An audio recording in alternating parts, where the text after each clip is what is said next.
बहुत समय पहले मीनापुर छोटे से गांव में ममता नाम की बहुत ही गरीब औरत अपने बेटे लोकेश के साथ एक छोटे से घर में रहती थी। ममता दूसरों के घरों में खाना बनाने का काम किया करती थी, जिससे घर का गुजारा होता था। एक दिन ममता लोकेश से कहती है, लोकेश बेटा, जा भानु भैया की दुकान से घर का राशन ले आ। अगर वो पैसे मांगे तो कह देना कि पैसे अगले महीने दे देंगे। ठीक है माँ, मैं अभी राशन ले आता हूँ। लोकेश भानु की दुकान पर राशन लेने पहुँच जाता है। वो भानु से कहता है, भानु भैया, माँ ने राशन मंगाया है। उन्होंने कहा है कि पैसे अगले महीने दे देंगे। तुमने मुझे क्या समझ रखा है, जो मुंह उठाए उधार लेने चले आते हो यहाँ। अरे उधार की वजह से मेरी दुकान बंद होने की कगार पे है। अभी तुमने पहले के पैसे दिए नहीं है और उधार लेने चले आए। देखो भाई, मैं उधार का कोई सामान नहीं दे सकता। भानु दुकानदार की ये बात सुनकर लोकेश अपने घर की ओर चल पड़ता है और वो सोचने लगता है, मैं कितना अभागा हूँ जो 2 वक्त के खाने के लिए पैसे नहीं जुटा सकता। माँ किस तरह दूसरों के घरों में काम करती है।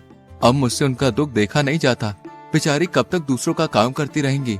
मुझे कोई काम जरूर करना होगा। शायद अब वक्त आ गया है कि मुझे अपनी जिम्मेदारी संभालनी होगी, ताकि मैं अपनी माँ को इस स्थिति से निकाल सकूं और उनकी जिंदगी में थोड़ी खुशियाँ ला सकूं। लोकेश ये सोच ही रहा था, तभी उसकी नजर एक ऋषिवर पर पड़ी। ऋषिवर ने लोकेश को अपने पास बुलाया और बोले, क्यों उदास हो प्यारे बेटे? तुम्हें देखकर ऐसा लगता है जैसे तुम किसी बड़ी समस्या से जूझ रहे हो। ऋषिवर, मैं एक गरीब लड़का हूँ। मेरे पास कुछ नहीं है, सिर्फ एक सपना है कि एक दिन मैं अपनी माँ की मदद कर सकूं। वो दूसरों के घरों में जाकर काम करती है, फिर भी उन्हें इतने पैसे नहीं मिलते जिससे पूरे महीने का गुजारा हो जाए। मुझे तो समझ में नहीं आ रहा कि मैं क्या करूं। मेरी जिंदगी में आगे क्या होगा। तुम्हारे मन में जो सपना है वो एक दिन जरूर पूरा होगा बेटा। तुम बड़े तकदीर वाले हो। तुम्हारा भाग्य बहुत उज्जवल है। बहुत ही जल्दी ऐसा वक्त आएगा जब हर किसी की जुबान पर सिर्फ तुम्हारा नाम होगा। लेकिन मैं तो केवल एक साधारण सा लड़का हूँ। मेरे पास तो साधन भी नहीं है और ना ही मैं कोई राजा हूँ। फिर हर किसी की जुबान पर मेरा नाम क्यों होगा स्वामी? मैं समझ नहीं पा रहा हूँ कि आप क्या कहना चाहते हैं। इस संसार में हर एक व्यक्ति की कहानी अनोखी होती है और तुम्हारी कहानी अभी शुरू हुई है। इतना कहकर ऋषिवर वहाँ से चले जाते हैं। लोकेश को उनकी कोई भी बात समझ नहीं आती है और फिर लोकेश भी अपने घर चला जाता है। बेटा, तू खाली हाथ क्यों चला आया? मैंने तो तुझे घर का राशन लेने भेजा था। माँ, भानु भैया ने उधार राशन देने के लिए मना कर दिया है। वो कह रहे थे कि मैं तुम्हें और उधारी नहीं दे सकता। तुम्हारे ऊपर पहले के ही बहुत पैसे हैं। कोई बात नहीं बेटा, मैं आज मालकिन से पैसे लेकर आऊंगी। तू भानु का हिसाब कराना। जा तू खाना खा ले। माँ, मैं खाना बाद में खाऊंगा। आप पहले मुझे एक बात बताओ। जब मैं रास्ते में आ रहा था तो मुझे एक ऋषिवर मिले थे। वो कह रहे थे कि मैं बहुत तकदीर वाला हूँ। कुछ ही दिनों में हर किसी की जुबान पर मेरा ही नाम होगा। मैं तो उनकी बात समझ ही नहीं पाया। अगर तुम्हें कुछ समझ में आया तो तुम मुझे बताओ माँ। क्या सच में उन्होंने ऐसा कहा? हाँ माँ, उन्होंने ऐसा ही कहा। बेटा, जब तेरा जन्म हुआ था तब भी एक ऋषि ने मुझसे कहा था कि ये तेरा बेटा बहुत भाग्यशाली है, बड़ा होकर ये राजकुमार बनेगा। लेकिन मैंने उनकी बात पर कुछ ध्यान नहीं दिया था। माँ, ये सब फिजूल की बातें हैं। भला एक गरीब माँ का बेटा राजकुमार कैसे बन सकता है? राजकुमार तो राजा का बेटा बनता है। तुम सही कहते हो लोकेश, लेकिन कभी कभी ये भविष्यवाणी सच भी हो जाती है। मैंने खुद अपनी आंखों से भविष्यवाणियों को सच होते हुए देखा है। हमारे गांव में सुनीता नाम की एक औरत ने एक बेटी और बेटे को जन्म दिया था। उन बच्चों की खुशी में उस औरत के पति महेंद्र ने आसपास के सभी गांवों में दावत की थी। वो औरत भविष्यवाणी में बहुत विश्वास करती थी, इसलिए उसने अपने बच्चों का भविष्य पूछने के लिए एक ऋषि को बुलाया। उस ऋषि ने उससे कहा, मैं तुम्हें इन बच्चों का भविष्य नहीं बता सकता और तुम्हारे लिए भी यही बेहतर होगा कि तुम कभी भी इन बच्चों का भविष्य जानने की कोशिश मत करना, वरना तुम्हारा ये खुशहाल जीवन पल भर में दुख में बदल जाएगा। लेकिन ऋषिवर, ऐसा क्या है इन बच्चों के भविष्य में जो आप हमें बताना नहीं चाहते? हमने तो ऐसा कोई पाप नहीं किया है जिसकी सजा इन बच्चों को मिले। कितनी दुआओं के बाद ईश्वर ने हमें ये 2 जुड़वा बच्चे दिए हैं। कृपया करके आप मुझे बताएं, इन बच्चों के भविष्य में क्या लिखा है? ठीक है, अगर तुम अपने बच्चों का भविष्य जानना चाहती हो तो सुनो। तुम्हारा ये बेटा बड़ा होकर अपनी जुड़वा बहन से शादी करेगा। ऋषि की ये बात सुनकर सुनीता के होश उड़ गए। ऐसा कैसे हो सकता है ऋषिवर? भला एक भाई अपनी बहन से कैसे शादी कर सकता है? मैं ये भविष्यवाणी नहीं मानता। तुम झूठ बोल रहे हो। मैं आपकी बातों पर विश्वास नहीं कर सकता। अगर बेटा तुम्हें मेरी बातों पर विश्वास नहीं तो कोई बात नहीं, जब समय आएगा तो तुम सब खुद देख लोगे। इतना कहकर ऋषिवर वहाँ से चले जाते हैं।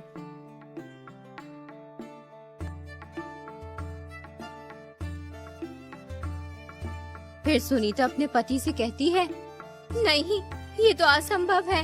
मेरे बच्चे आपस में विवाह नहीं कर सकते।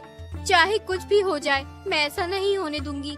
मुझे अपनी बेटी को मरवा देना चाहिए, तभी ये भविष्यवाणी गलत साबित होगी। तुम ये क्या बेहुदा बात कर रही हो? उस आदमी की बातों में आकर तुम इस मासूम की जान लेना चाहती हो? कितने वर्षों बाद ईश्वर ने हमें औलाद का सुख दिया और तुम कह रही हो कि हम इस मासूम बच्ची को मरवा दें? मैं ऐसा नहीं करना चाहती, लेकिन हमें इन भविष्यवाणियों को हल्के में नहीं लेना चाहिए, क्योंकि ये भविष्यवाणियाँ मेरे जीवन में एक महत्वपूर्ण भूमिका निभाती आई हैं। कई बार ऐसा हुआ है, जब मैंने इनकी अनदेखी की है तो मुझे इसका नुकसान उठाना पड़ा। हमें इन भविष्यवाणियों को गंभीरता से लेना चाहिए, क्योंकि ये सिर्फ शब्द नहीं है, बल्कि हमारे भविष्य के संकेत हैं। इसलिए इस भविष्यवाणी को नजरअंदाज करना हमारे लिए सही नहीं होगा। देखो सुनीता, हमें समझदारी से सोच समझकर ही कोई कदम उठाना चाहिए। बताओ, अब हमें क्या करना होगा? तुम इस बच्चे को कहीं दूर ले जाकर मार दो। हमें ना चाहते हुए भी ऐसा करना ही होगा। इसी में हमारी भलाई है। अगर भविष्यवाणी सच हो गई तो अनर्थ हो जाएगा। ठीक है, जो आज तक किसी ने नहीं किया वो मैं करूँगा। अपने ही हाथों से अपनी बच्ची की जान लूंगा। तुम इस बच्ची को किसी कपड़े में लपेट दो, जिससे मुझ पर किसी को शक ना हो।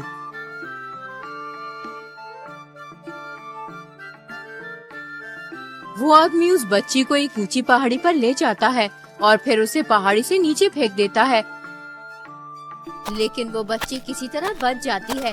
एक अमीर आदमी उस जगह से गुजर रहा होता है, तभी उसकी नजर उस बच्ची पर पड़ती है। अरे वाह, कितनी प्यारी बच्ची है। लेकिन ये बच्ची इस जंगल में क्या कर रही है? इसे यहाँ पर कौन छोड़कर गया होगा? मुझे इसे अपने साथ लेके जाना चाहिए, वरना इसे कोई जंगली जानवर खा जाएगा। वो अमीर आदमी उस बच्ची को अपने घर ले जाता है। अरे कहाँ हो भाग्यवान, जरा जल्दी इधर आओ। ये देखो मेरे साथ कौन आया है। अरे ये किसका बच्चा उठा लाए हैं आप? मैं क्या तुम्हें कोई बच्चा उठाने वाला दिखाई देता हूँ? अरे नहीं, मेरा मतलब वो नहीं जो आप समझ रहे हैं। मेरे कहने का मतलब ये है कि तुम्हें ये बच्चा कहाँ से मिला? ये नन्ही परी मुझे पहाड़ियों वाले जंगल में मिली है। पता नहीं इसे वहाँ पर कौन छोड़ के गया था। मुझे इस बच्ची पर दया आई और मैं उसे उठा के ले आया। ये तुमने बहुत अच्छा किया, जिस बच्ची को अपने साथ ले आए। देखो ये बच्ची कितनी सुंदर है, देखने में बिल्कुल चांद का टुकड़ा लग रही है। आज से ये बच्ची हमारे परिवार का हिस्सा है। हम इसे भी अपने बेटे सुहन की तरह ही पालेंगे। अब से हमारे एक नहीं बल्कि 2 बच्चे हैं। यूं ही कई वर्ष बीत जाते हैं। अब वो दोनों भाई बहन बड़े हो चुके होते हैं। अपने बेटे को जवान होता देख सुनीता और उसका पति बहुत खुश होते हैं कि भविष्यवाणी गलत साबित हुई, लेकिन होना तो वही था जो तकदीर में लिखा था।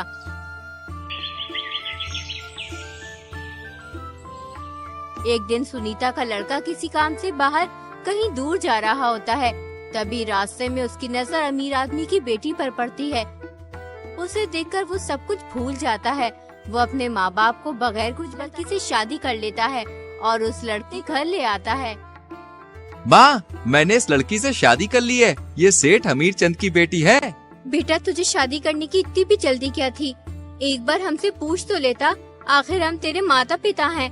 हमने तुझे पाल पोस कर इतना बड़ा किया है, इसलिए हमारा भी हक बनता है कि तेरे सुख दुख में साथ रहें।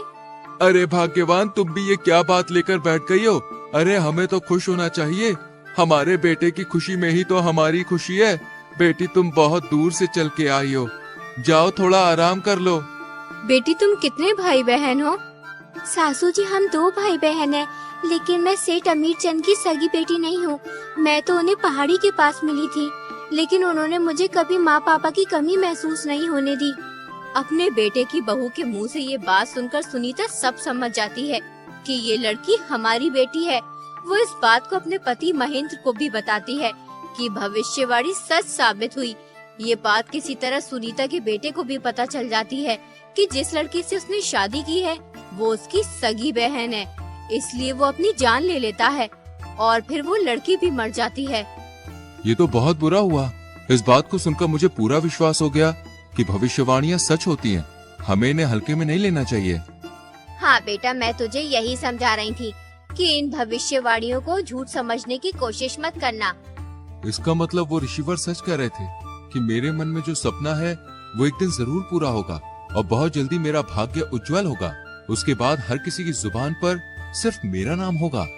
जिस राज्य में लोकेश रहता था उस राज्य का राजा सूरजमहल बहुत ही शांति प्रिय और दयालु था। उसके शासन में सभी खुश रहते थे। प्रजा भी राजा को बेहद पसंद करती थी। हर कोई गर्व महसूस करता था कि वे ऐसे राज्य में रहते हैं जहां एक शांति प्रिय और समझदार राजा शासन कर रहा है। राजा के राज्य की सूचित व्यवस्था के पीछे जिस आदमी का हाथ था वो थे उनके सबसे प्रिय सलाहकार रघुवीर सिंह। रघुवीर सिंह के रहते राजा को कभी कोई दिक्कत महसूस नहीं हुई, लेकिन अचानक एक दिन रघुवीर सिंह की मृत्यु हो गई। इससे राजा को बहुत दुख हुआ। अब उनके प्रमुख सलाहकार का पद खाली पड़ा था। वो चाहते थे कि पूरे राज्य में सबसे बुद्धिमान और जवान आदमी को ये पद मिले, इसलिए वो अपने मंत्री से कहते हैं, पूरे राज्य में घोषणा करवा दो कि जो भी व्यक्ति राजा की 3 पहेलियों का सही जवाब देगा उसे राजा 1000 सोने के सिक्के और अपना प्रमुख सलाहकार नियुक्त करेंगे। अगले ही दिन मंत्री ढिंडोरची को घोषणा करवाने के लिए भेज देते हैं। सुनो ए लोगों, महाराज सूरजमल का ताजा फरमान जरा गौर से सुनो। महाराज के सबसे प्रिय सलाहकार रघुवीर सिंह की अचानक मृत्यु हो गई है, इसलिए अब उनका पद खाली है। जो भी व्यक्ति महाराज की 3 पहेलियों का सही जवाब देगा उसे महाराज 1000 सोने के सिक्के और अपना प्रमुख सलाहकार नियुक्त करेंगे। कौन जाने अब हमारे मुल्क का क्या होगा। क्यों बाबा, कोई आफत आ गई है सलाहकार की मृत्यु होने से? बेटा, आफत तो कुछ नहीं आई। रघुवीर सिंह बहुत ही अच्छा इंसान था। ईश्वर अच्छे इंसान को जल्द ही अपने पास बुला लेता है। बेचारा हमेशा प्रजा की भलाई चाहता था। मैंने कितने ही सलाहकारों को बदलते देखा है, मगर यकीन मानो रघुवीर सिंह जैसा कोई नहीं था।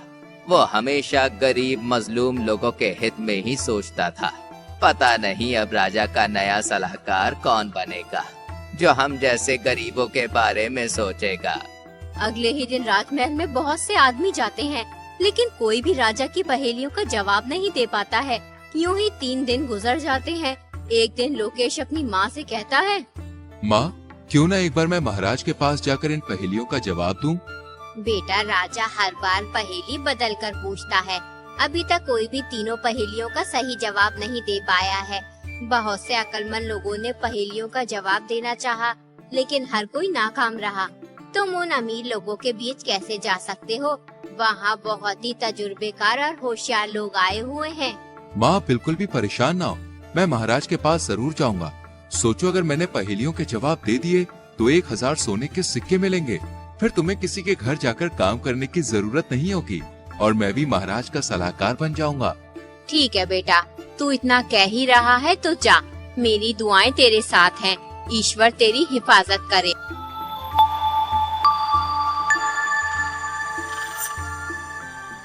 दिन लोकेश राजमहल पहुंच जाता है। महाराज उससे पूछते हैं, तुम यहाँ किस लिए आए हो? महाराज, मैं यहाँ आपकी पहेलियों का जवाब देने आया हूँ। अभी तक कोई भी मेरी पहेलियों का जवाब दे नहीं पाया।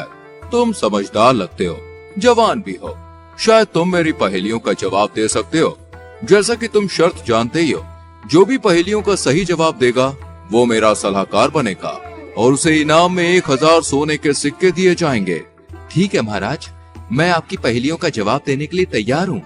तो बताओ, तुम्हारे अनुसार सबसे बड़ा धन क्या है? महाराज, सबसे बड़ा धन संतोष है। जब मन शांत होता है तो इंसान सबसे अमीर होता है। बहुत खूब, अब दूसरे सवाल का जवाब दो। जीवन में सबसे बड़ा ज्ञान क्या है? महाराज, जीवन में सबसे बड़ा ज्ञान ये है कि खुद को जानना और समझना। जब हम अपने आप को पहचानते हैं तब हम दूसरों को भी समझ पाते हैं। सही उत्तर। अब तीसरा और आखिरी सवाल, सच्ची मित्रता का अर्थ क्या है? महाराज, सच्ची मित्रता वो है जब एक मित्र दूसरे की खुशियों में खुश और दुखों में दुखी होता है, बिना किसी स्वार्थ के। बहुत अच्छे, तुमने तीनों सवालों के सही जवाब दिए हैं। तुम वाकई में बुद्धिमान हो। आज से तुम मेरे सलाहकार हो। मंत्री, इसे 1000 सोने के सिक्के दे दिए जाए। कल से तुम अपना पद संभालोगे। लोकेश 1000 सोने के सिक्के लेकर अपने घर चला जाता है। लोकेश को देखकर ममता बहुत खुश होती है। वो लोकेश से कहती है, बेटा, जब से तू गया है तब से ही मैं तेरे लिए दुआ कर रही थी कि तू कामयाब हो, और ईश्वर ने मेरी दुआ सुन ली। अब हमारी सारी मुसीबतें दूर हो जाएंगी। हाँ माँ, अब तुम्हें किसी भी चीज की चिंता करने की जरूरत नहीं है। आज से तुम्हें दूसरों के घरों पे जाकर काम करने की भी कोई जरूरत नहीं है। बेटा, मेरी पूरी जिंदगी दुख और तकलीफों में कट गई। आज सालों बाद तूने मुझे ये खुशी दिखाई है। अगर आज तेरे पिताजी जिंदा होते तो बहुत खुश होते। पूरे राज्य में ये बात फैल जाती है कि ममता का बेटा राजा का सलाहकार बन गया है। सब बहुत खुश होते हैं क्योंकि लोकेश बहुत ही समझदार और नेक लड़का था। एक दिन लोकेश महल से अपने घर जा रहा होता है। तभी रास्ते में दो भाई एक घोड़ी के बच्चे के ऊपर झगड़ते हुए दिखाई देते हैं। लोकेश उनके पास जाकर बोला, आखिर तुम दोनों लड़ क्यों रहे हो? जिस आदमी को तुम मेरे सामने खड़ा देख रहे हो, ये मेरा बड़ा भाई है। ये एक नंबर का झगड़ालू इंसान है। ईश्वर इसे गारत करे। हमारे पिताजी जो भी छोड़कर मरे थे, हमने उसे आपस में बांट लिया। मेरे हिस्से में घोड़ी आई थी, उस घोड़ी ने एक बच्चा दिया। ये बेईमान इंसान उस घोड़ी के बच्चे को अपना बता रहा है। जरा आप इसे समझाइए, जब बच्चा मेरी घोड़ी ने दिया तो वो घोड़ी का बच्चा मेरा हुआ या इस बकबक का? ये नामुराद झूठ बोल रहा है।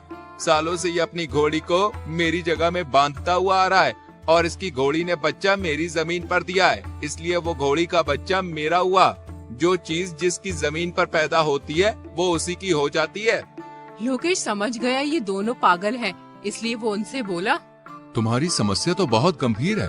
तुम्हें राजा के पास जाना चाहिए, वो ही तुम्हारा फैसला कर सकते हैं। तुम सही कह रहे हो, हमें राजा के पास जाना चाहिए, वरना ये झगड़ालू इंसान कुछ उल्टा सीधा न कर बैठे। अगले दिन दोनों भाई राजा के पास पहुंच जाते हैं और राजा को अपनी सारी बात बताते हैं। राजा लोकेश से कहते हैं, इस समस्या का हल तुम करो लोकेश। वो दोनों भाई लोकेश को पहचान लेते हैं, लेकिन राजा के सामने उनकी बोलने की हिम्मत नहीं होती, इसलिए वो चुपचाप खड़े रहते हैं। देखो, जगह से घोड़ी और बच्चे का कुछ भी लेना देना नहीं है। जिसकी घोड़ी है बच्चा भी उसी का है, लेकिन तुम्हें अपने बड़े भाई की जगह में घोड़ी बांधने का हर्जाना देना होगा। तुम्हें उसे एक सोने का सिक्का देना होगा। दोनों भाई लोकेश का फैसला सुनकर खुशी खुशी अपने घर चले जाते हैं।